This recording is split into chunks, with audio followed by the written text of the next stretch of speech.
Assalamualaikum warahmatullahi wabarakatuh. Perkenalkan, kami dari kelompok modul M3.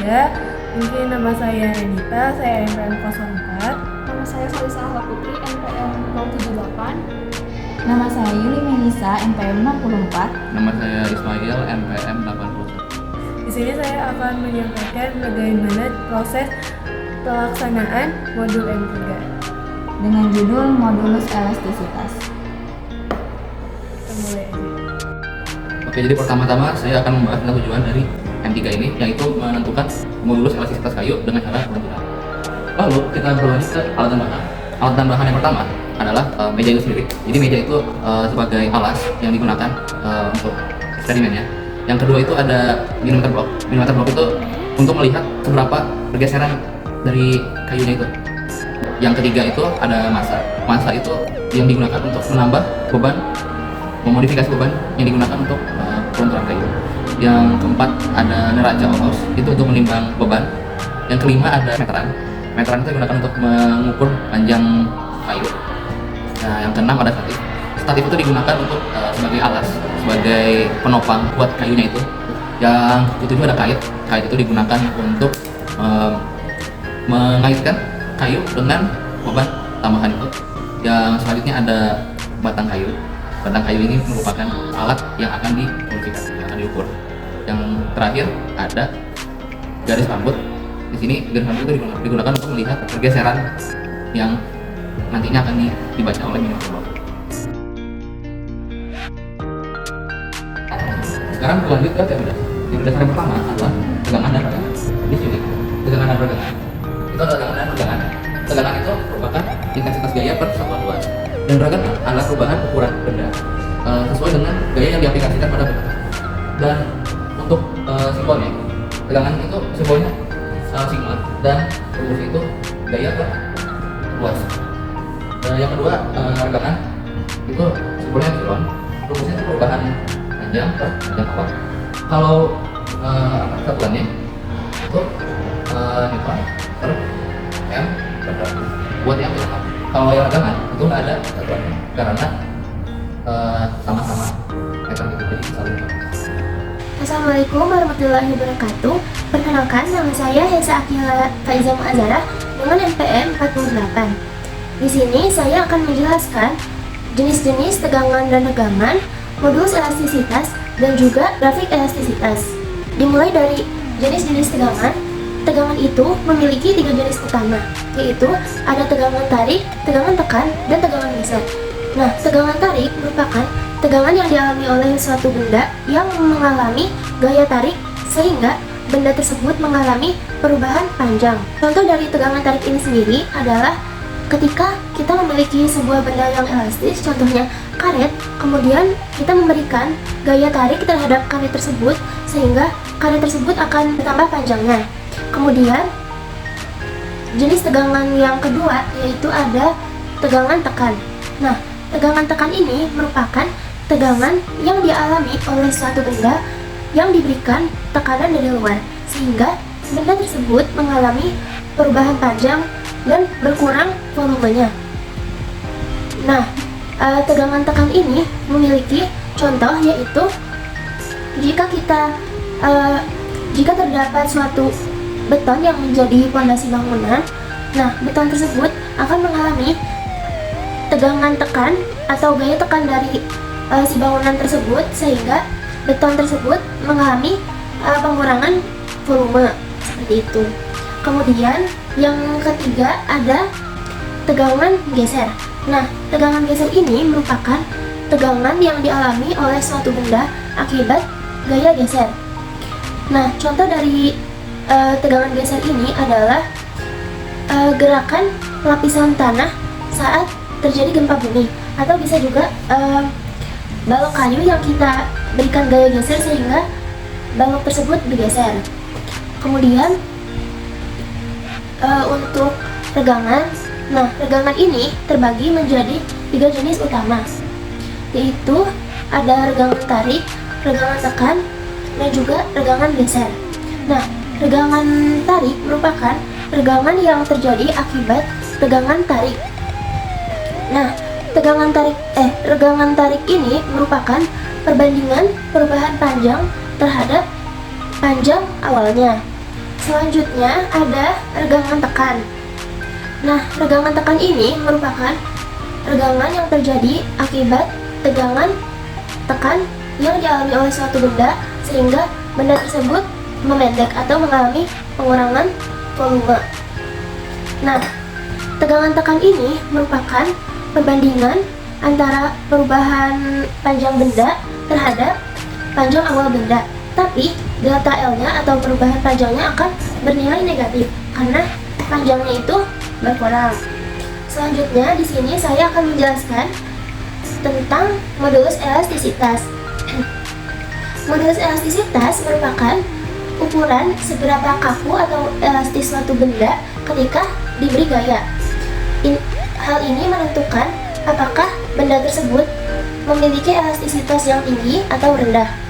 Nah, jika suatu benda memiliki modulus elastisitas yang besar, maka benda tersebut akan lebih sulit untuk berubah bentuk atau elastisitasnya itu kecil gitu. Jadi dia material tersebut kaku. Kemudian jika modulus elastisitasnya kecil, maka benda tersebut akan lebih mudah untuk berubah bentuk ketika diberi gaya. Jadi semakin tinggi atau besar modulus elastisitasnya, semakin sulit benda tersebut untuk berubah bentuk ketika diberi gaya. Grafik elastisitas ini merupakan grafik yang dapat membantu kita untuk memahami lebih lanjut mengenai hubungan antara tegangan dan tegangan. Nah, di sini itu terdapat grafik hubungan antara gaya atau tegangan terhadap pertambahan panjang atau regangannya. Nah, di sini itu digambarkan ketika di sini itu terdapat dua daerah, yaitu daerah elastis dan daerah plastis. Nah, daerah elastis ini merupakan daerah di mana suatu material itu masih memiliki elastisitas sehingga jika ia diberi gaya maka akan kembali ke bentuk semula. Nah, kemudian daerah plastis ini adalah daerah di mana ketika suatu material menerima gaya, kemudian gaya tersebut dihilangkan, maka benda tersebut tidak akan kembali ke bentuk awalnya lagi. Nah, kemudian di sini itu terdapat batas linearitas. Nah, grafik ini tuh menunjukkan jika benda yang terus diberi pertambahan panjang sampai batas linearitas, maka suatu benda tersebut tidak akan memiliki tegangan dan regangan yang linear lagi, atau tegangan dan regangan dari benda tersebut sudah tidak linear di sini. Kemudian batas jika kita terus memberi gaya lagi akan sampai ke batas elastisitas benda. Nah, batas elastisitas material ini merupakan batas yang dilampaui ketika suatu benda itu sudah tidak kembali ke bentuk semulanya ketika ia dilepaskan dari gaya tersebut. Misalkan ketika kita menarik satu karet, nah kemudian kita tarik terus menerus hingga batas elastisitasnya tercapai, maka karet tersebut tidak akan dapat berubah lagi ke bentuk semula. Ia akan tetap pada posisi karet tersebut terakhir ditarik. Seperti itu. Kemudian jika kita terus memberi gaya lagi terhadap suatu benda atau karet, maka material tersebut akan mencapai titik patah. Nah, titik patah ini merupakan kondisi jika material tersebut yang kita berikan gaya tarik terus-menerus sudah melewati batas elastisitasnya sehingga benda tersebut akan patah di titik patah ini. Nah, grafik elastisitas ini memberikan kita gambaran atau visualisasi lebih mengenai hubungan antara tegangan dan regangan sehingga kita dapat memahami lebih detail mengenai hubungan antara gaya dan pertambahan panjang dari suatu material. Selanjutnya ada hukum Hooke yang dinyatakan oleh Robert Hooke, di mana jika gaya yang terjadi pada suatu benda itu belum mencapai batas elastisitas si benda itu, maka pertambahan panjang atau perubahan panjang si benda itu selalu berbanding lurus dengan si gaya aksialnya. Sehingga dapat dinyatakan persamaan dari hukum Hooke sendiri adalah gaya sama dengan konstanta pegas dikalikan dengan perubahan panjang. Baik, jadi sekarang kita akan melakukan pengambilan data pengukuran modulus elastisitas. Pertama, kita memiliki beban sebanyak 7 buah dan dengan beban ini kita akan mengukur masanya dengan neraca Ohlhaus. Sebelum beban diukur, kita kalibrasi terlebih dahulu neraca Ohlhaus-nya. Baiklah, jika sudah sampai 0, pas garis 0, ini tandanya neraca Ohlhaus sudah terkalibrasi. Selanjutnya kita melakukan pengukuran beban pertama.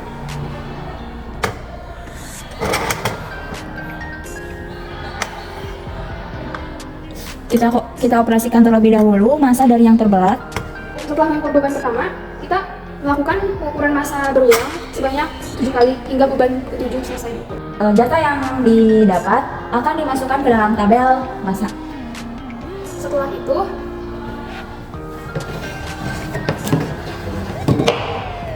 di sini terdapat 2 batang kayu yang berbeda. Nah, kemudian dimensi panjang 2 batang kayu ini akan diukur menggunakan meter.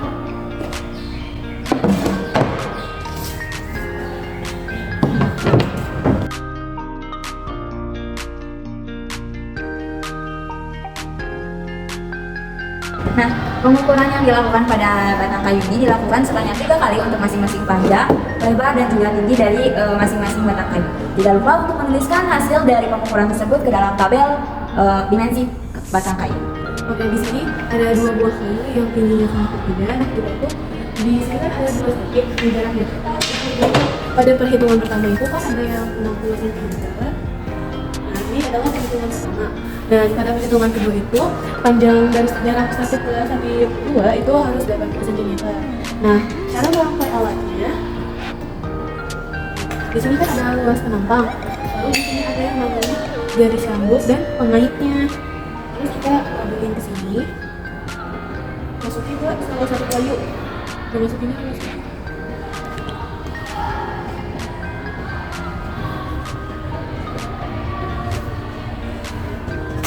Di sini juga kita membutuhkan penggaris untuk mengecek apakah dia udah ada di posisi setimpal atau tidak.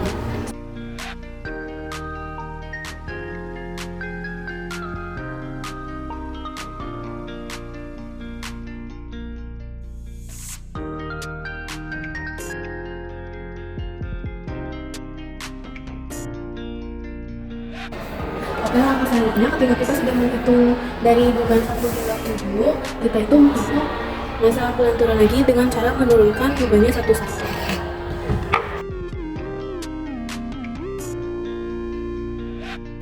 Oke, jadi setelah menghitung semua beban, sebenarnya langkah yang saya sebutkan itu sudah selesai. Nah, terus kita tinggal menghitung milimeter blok dengan menghitung jarak per bloknya, lalu kita mencatat pada tabel. Nah, data-data yang diambil tadi saat pengukuran serta saat praktikum dituliskan terhadap tabel-tabel berikut. Yang pertama ada data praktikum dari dimensi kayu. Ada pengukuran ke-1, ke-2, dan ke-3. Ini adalah panjangnya, ini lebarnya, dan ini adalah tingginya.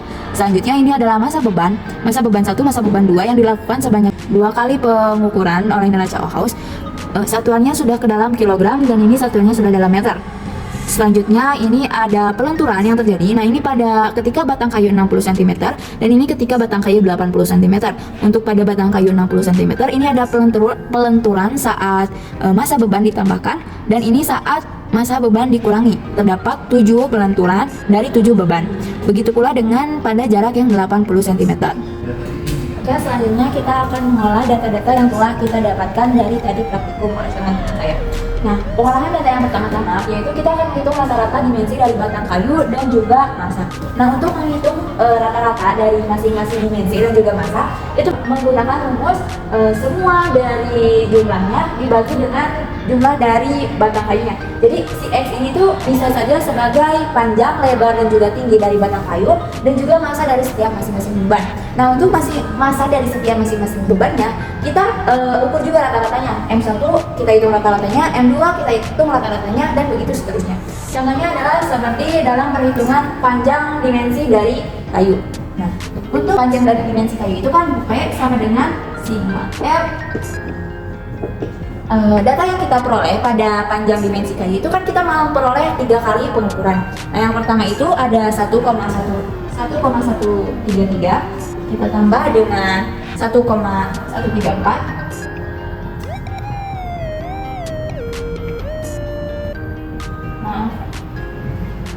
ditambah dengan 1,133. Karena ini terdapat 3 jumlah data, kita bagi dengan 3 sama dengan 1,133 sekian. Nah, ini untuk masa rata-rata dari panjang dimensi kayu. Kita lakukan perhitungan ini terhadap panjang, lebar, tinggi dari batang kayu, serta masa 1, masa 2, masa 3, masa 4, masa 5, masa 6, dan masa 7. Selanjutnya, selain dari rata-ratanya, kita akan menghitung juga sesatan dari perhitungannya.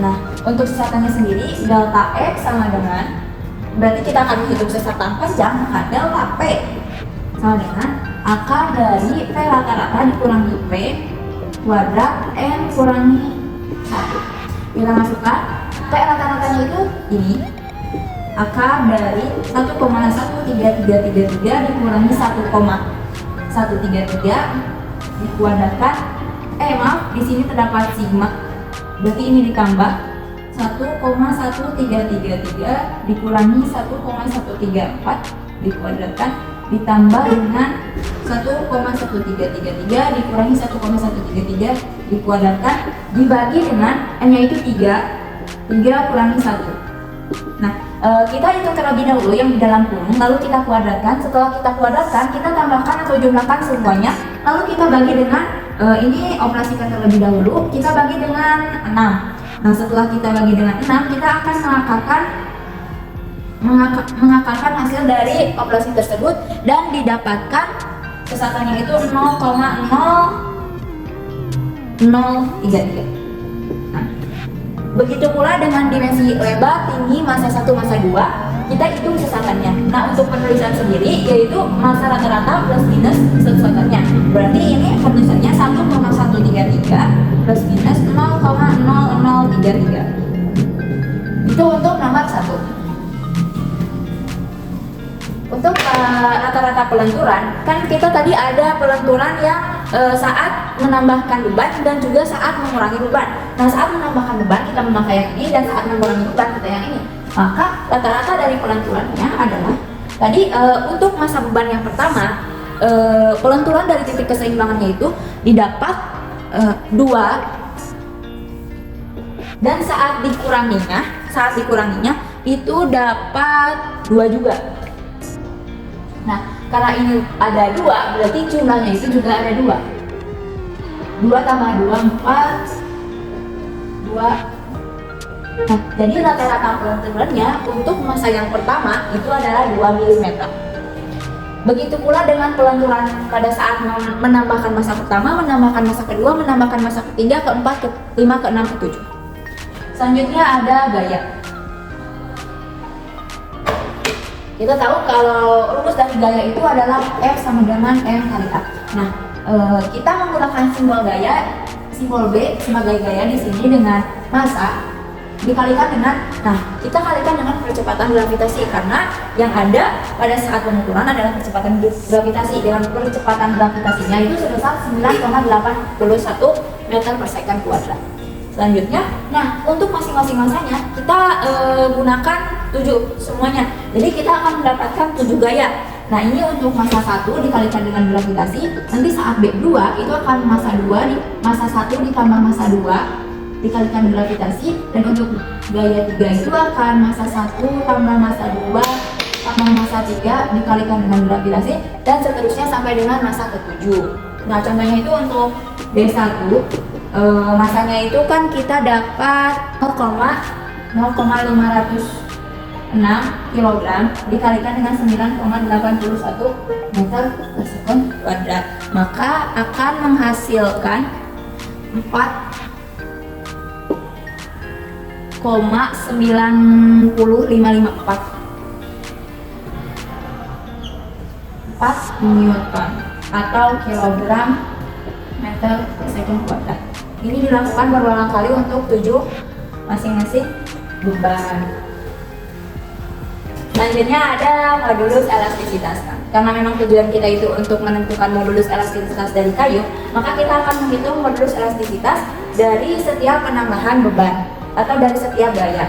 Nah, rumusnya itu B itu sebagai gaya, L itu sebagai panjang dari tadi kita menghitung panjang kayu saat 60 cm dan juga 80 cm. Lalu ada F-nya itu pelenturan, B-nya itu lebar, H-nya itu adalah tebal. Dan kita akan mendapatkan 7 modulus elastisitas karena masing-masing dari gaya itu B1 akan sama dengan masing-masing dari pelenturan F1. Jadi kalau saat B1 maka B1 kali dari panjang dipangkatkan 3 per 4 F itu F1 rata-rata B H 3 pangkat 3. Nah, untuk mengukurnya sendiri kita dapat menghitung yang satunya itu tadi didapat 490,554 dikalikan dengan L-nya. Kita misalkan pada pengukuran ini L-nya yang 60 cm, kita ubah terlebih dahulu kepada meter. 0,6 dipangkat 3 4 dikali F-nya itu sama ketika F1 karena ininya juga B1. Ketika F1 maka pelenturannya itu 2 mm, maka kita ubah lagi itu ke dalam meter. Jadi 2 mm itu 2 kali 10 pangkat min 3 meter. Selanjutnya lebarnya itu kita gunakan lebar saat pengukuran di awal, panjang kayu, tapi gunakan yang rata-ratanya. Lebarnya itu 0,02 dan tingginya tinggi atau tebalnya juga kita gunakan yang awal, yang rata-ratanya 0,012. Nah, kita ini pangkatkan 3 terlebih dahulu, lalu ini pangkat 3 ya, pangkat 3, lalu kita operasikan, lalu kita bagi dengan hasil kali dari semua ini, maka akan didapat modulus elastisitasnya adalah 302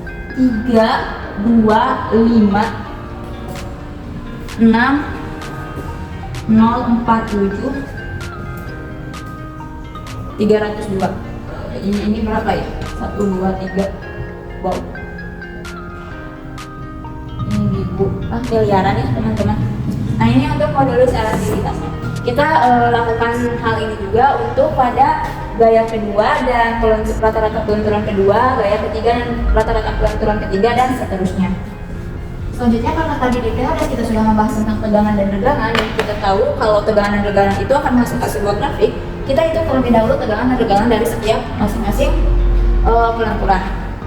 Nah, untuk tegangan sendiri, rumus tegangan itu kan F per A. F di sini kan kita menggunakan gaya yang kita gunakan itu dengan simbol B. Berarti B luas penangkalnya, karena ini kayu berarti luas dikalikan dengan lebarnya, luas panjang si kayunya. Pas tadi kita melakukan pelenturan dengan panjangnya. Nah, untuk apa ini namanya regangannya, F per A L itu kan regangan itu perubahan panjangnya dibagi dengan panjang awalnya. Nah, ini pelenturan dibagi dengan panjang awalnya. Kita bisa langsung hitung aja. Contohnya pada pengukuran pertama itu B-nya itu bukan 4,9054 dibagi dengan panjangnya itu 0,6 dikali dengan B-nya itu 0,02. Nah, kita hitung aja ini, nanti kita akan menghasilkan tegangannya. Untuk tegangannya juga sama. Ini pada saat F1 kita tadi dapat 2 mm dibagi dengan 0,6, berarti 2 kali 10 pangkat min 3. Kita hitung akan mendapatkan tegangannya. Nah, kita lakukan ini untuk masing-masing gaya dan juga pelenturan, dan untuk masing-masing panjang radiusnya 60 dan 80 cm. Selanjutnya, ketika kita sudah dapat tegangan dan regangannya, kita dapat menghasilkan grafik tegangan terhadap regangan. Kita akan menggunakan Excel untuk membuat grafik tegangan dan regangannya. Baik, jadi kesimpulan dari praktikum ini adalah dimana kita tuh mempraktekkan modulus elastisitas, yaitu mencakupi tegangan, regangan dari suatu bahan dan alat yang kita gunakan. Jadi kan tadi tegangan itu adalah sebuah gaya yang memicu si benda itu bergerak, sedangkan si regangan itu adalah efek dari si gaya itu. Dan tegangan-tegangan itu akan diilustrasikan melalui sebuah grafik. Jadi grafik modulus elastisitas ada namanya. Kemudian untuk praktikumnya sendiri kita mulai dari pengukuran massa beban, di mana kita memiliki 7 beban dan setiap beban akan diukur sebanyak 3 kali. Selanjutnya ada 2 batang kayu dengan ukuran yang berbeda, di mana batang kayu tersebut nantinya akan dipasang pada statif dan statif tersebut akan dipasang dengan suatu beban yang ditahan oleh sebuah alat penggantung, semacam alat penggantung, dan terdapat garis rambut yang akan tertuju pada data terblok, dan dari sana kita dapat mengukur. Oke, di sini saya akan menjelaskan tentang grafik dari tegangan terhadap tegangan. Dari data yang telah kita dapat, ini berikut adalah grafiknya. Nah, kenapa bentuk grafiknya itu hanya linear seperti ini? Karena di penjelasan sini itu ada yang namanya grafik elastisitas, di mana dari titik A ini adalah batas linearitas, terus titik B adalah batas elastisitasnya, dan yang C adalah titik patahnya. Dimana jika si grafik ini menyentuh ke titik B, itu si bentuk kayu itu tidak akan kembali seperti semula lagi, tapi dia tidak rusak juga. Sedangkan kalau kita sampai ke titik C, dia akan mengalami patah. Nah, yang dari praktikum kita dapatkan itu kita hanya menyentuh ke titik A, makanya si bentuk grafiknya itu linear, karena saat kita praktikum kayunya masih bisa bisa kembali ke dalam bentuk semula dan tidak ada kerusakan apapun.